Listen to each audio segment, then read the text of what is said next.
The Philosophy of Happiness Book. Paragraph 1. Our search for happiness. Happiness. We spend our life and all our efforts in its pursuit. Yet do we really know what it is and how it occurs?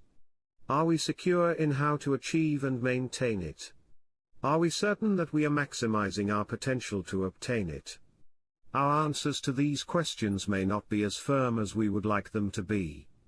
Nor may we ask such probing questions. Life rushes by in and around us, and we are trying to make the best of it. But what is that best and how can we best achieve it? The principles and strategies we produce or receive from others may not provide the happiness they promise or we desire. We may be able to blame interference or seemingly unchangeable circumstances as causes for this shortfall. But we may also sense that our lack of insight arrests our happiness at levels short of its potential. We may be looking for the meaning of life in general or for a meaningful life for us in particular. We may also be dissatisfied with much more narrowly defined circumstances for reasons we do not entirely understand. We may search, often not even knowing what we are looking for. The reasons for our struggle are obvious. The pursuit and maintenance of our happiness are as complex as our life. As long as we live, there are facts, possibilities, and impressions of both that can influence our happiness. These come in a myriad of shapes, combinations and settings. Some of these circumstances can be known, and some can be affected by us.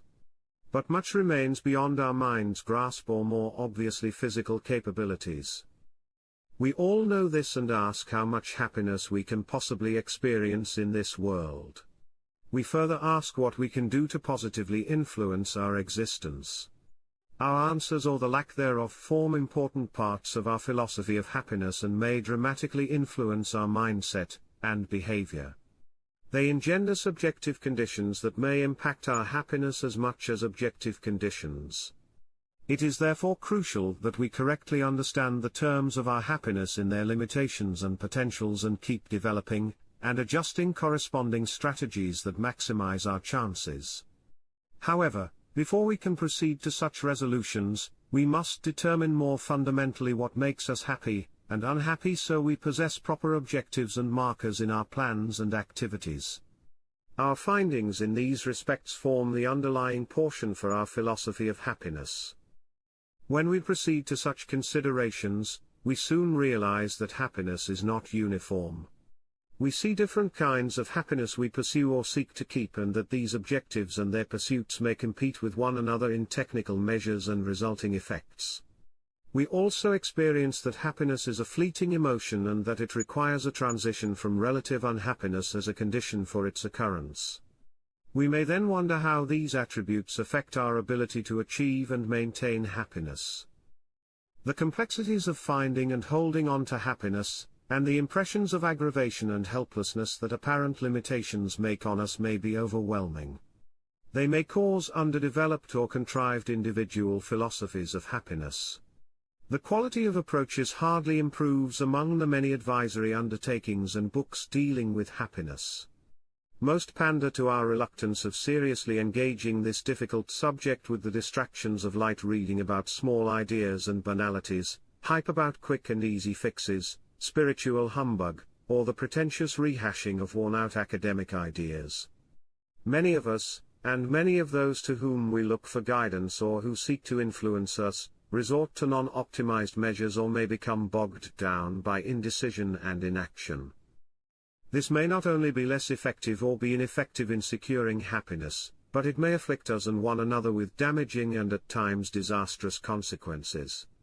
The state of our world and its inhabitants reflects the actualization of this ever-mutating and renewing threat.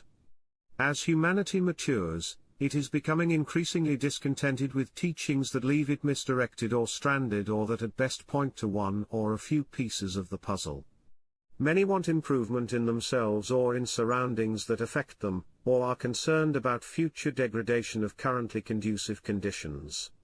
Not all of us may be greatly unhappy. Some of us may be content if they can carve out a bearable measure of happiness against its vagaries. They might claim that they possess enough happiness. But is that really true? Are they not merely saying that the amount of happiness they have achieved matches or exceeds their comprehension or grasp, and that they are afraid of pushing their luck? Paragraph 2. Developing our philosophy of happiness. I concluded that whatever the circumstances and states of our happiness might be, we all can benefit from clarifying our understanding of happiness and from solidifying our conduct in favor of happiness on the basis of such an understanding. In trying to develop such a basis, I ended up pursuing the philosophy of happiness as a subject of deep, original inquiry. I found there had been no adequate investigation of happiness throughout human existence up to this point, although happiness had formed and continued to be the subject of many philosophical and other efforts. It seemed the collective human conscience kept searching for answers because it kept realizing that the essence of happiness and how to achieve it continued to be insufficiently illuminated or distorted in mirages. This website and my Philosophy of Happiness book are dedicated to lifting individual humans and humanity out of this confusion and resulting unnecessary unhappiness. My handling of the subject is comprehensive and thorough. My work focuses on equipping us to find clarity about happiness in general and our happiness in particular, and to identify and apply appropriate means to overcome problems that can be overcome. It also endeavors to have us find peace with circumstances we cannot change. Its goal is to enable us to develop our own philosophy of happiness to maturity and to apply that philosophy successfully. My book investigates in a thorough manner what happiness is and how we might create happiness. It is written as a theoretical and practical guide. It is intended as a self-help book for personal development. Its comprehensive inquiry also makes it a philosophy book that does not require prior philosophical training. It does not dwell on the rudimentary and often failed attempts of other philosophers regarding happiness, but constitutes a new beginning. Striving to cover all facets of human pursuits of happiness, the book's considerations include topics of law, economics, political science, sociology, history, anthropology, psychology, biology, and physics. It approaches the pursuit of happiness not as an art but from the standpoint of science.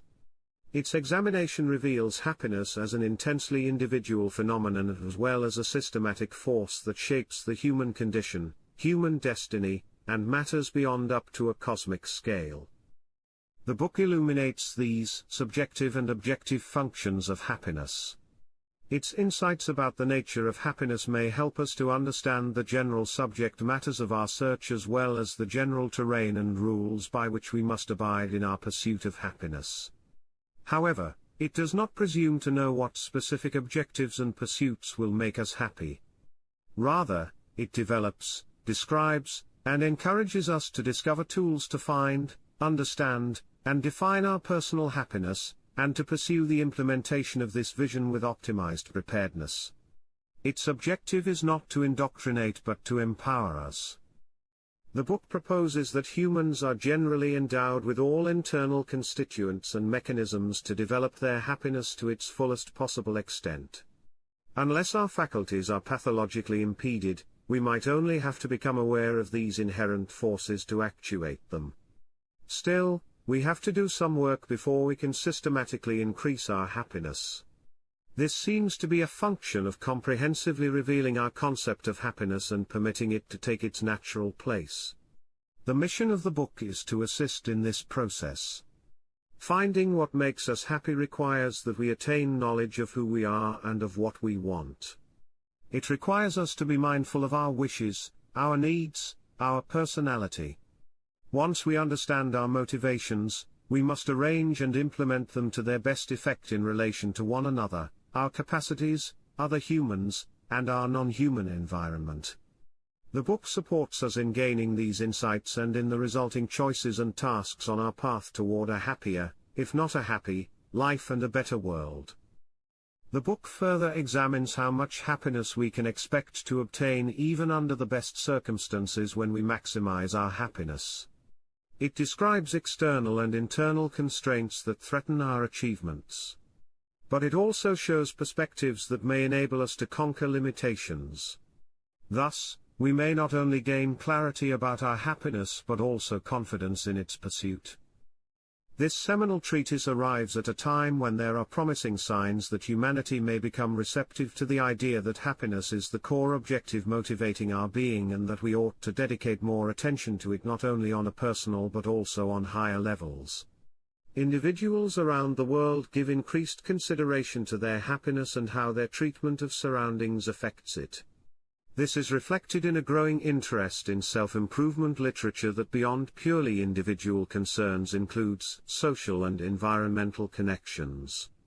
In addition, happiness has transcended the scientific domain of philosophers and is becoming an acknowledged subject of empirical research.